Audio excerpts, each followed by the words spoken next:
আসসালামু আলাইকুম, আমি আলমগীর হোসেন সম্রাট। বিষয়টা হচ্ছে একটা দুঃখজনক বিষয় নিয়ে কথা বলবো। দুঃখজনক বিষয় হচ্ছে যে 5ই আগস্টের আগে হাসিনা সরকার থাকাকালীন হাসিনার ভয়াবহ দুঃশাসনের আমলে আমরা যদি 5 জন, 10 জন, 20 জন, 50 জন কর্মী নিয়ে রাজনীতি করতে পারি এত অত্যাচারের পরেও, তাহলে এখন তো অত্যাচার নাই, নিপীড়ন নাই, নির্যাতন নাই, গ্রেফতার নাই, আতঙ্ক নেই। তারপরেও কেন আমরা আওয়ামী লীগের দোসরদের, আওয়ামী লীগের সন্ত্রাসীদের, ছাত্রলীগ, যুবলীগদের, ক্যাডারদের দিয়ে দলবাড়ি করব? বিএনপির কথা বলতেছি। তারই একটা বিষয়, গাজীপুরের শীর্ষ সন্ত্রাসী মেয়র জাহাঙ্গীরের অনুসারী এবং মেয়র জাহাঙ্গীরের সাথে একসময় রাজনীতি করেছে ছাত্রলীগ, যুবলীগের ক্যাডাররা, তাদেরকে আমাদের টঙ্গী থানাতে কিছু পুনর্বাসন করা হচ্ছে। বিএনপির লোকরাই পুনর্বাসন করতেছে, যা অত্যন্ত দুঃখজনক এবং নিন্দনীয়। এবং এমপি রাসেল, যেটা ক্রীড়া প্রতিমন্ত্রী ছিল, আস্থা বাটফার, সে বাটফারের অনুসারীদের করা হচ্ছে। আওয়ামী লীগের সে বাটফারের সন্ত্রাসীর এই অনুসারীদের পুনর্বাসন করছে এই টঙ্গী থানাতে।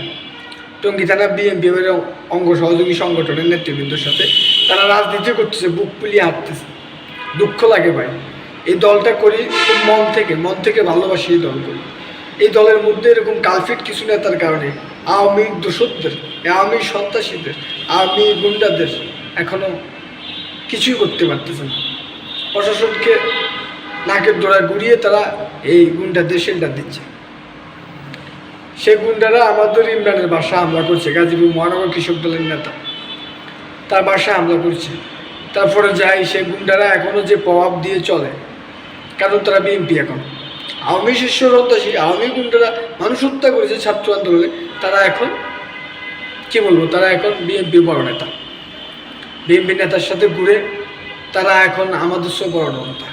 মানে নব্য হাইব্রিড দিয়ে দলবাড়ি করলে যে নেতা করতেছেন, আমার বিশ্বাস দেশনায়ক তারেক রহমান যখন আসবে আপনার নিজেরই অস্তিত্ব থাকবে না। হাইব্রিড তো কোনো চান্সই পাবে না, আপনার নিজেরও অস্তিত্ব থাকবে না। কাজেই যারা হাইব্রিডদেরকে নিয়ে পুনর্বাসন করতেছেন দলে, আমাদের দলের বদনাম করার জন্য, আপনাদের ভবিষ্যৎ ভালো না।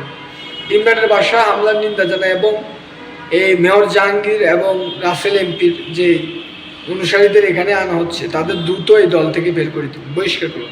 বহিষ্কার বলে এদের এখানে স্থায়ী দেওয়া যাবে না, তখন পদ পদবি পায় না, স্থান দেওয়া যাবে না। এদের স্থান দিলে নিজেদেরই অস্তিত্ব থাকবে না, এটা বলে দিচ্ছি। কারণ বাংলাদেশের মানুষ শান্তিপ্রিয়। হাসিনার মতো একটা কর্মী এবং তার দোসরদের দিয়ে আমাদের দল বাড়ি করবেন, নিজেদের কিন্তু মার্ক বা অস্তিত্ব থাকবে না। কথা ক্লিয়ার?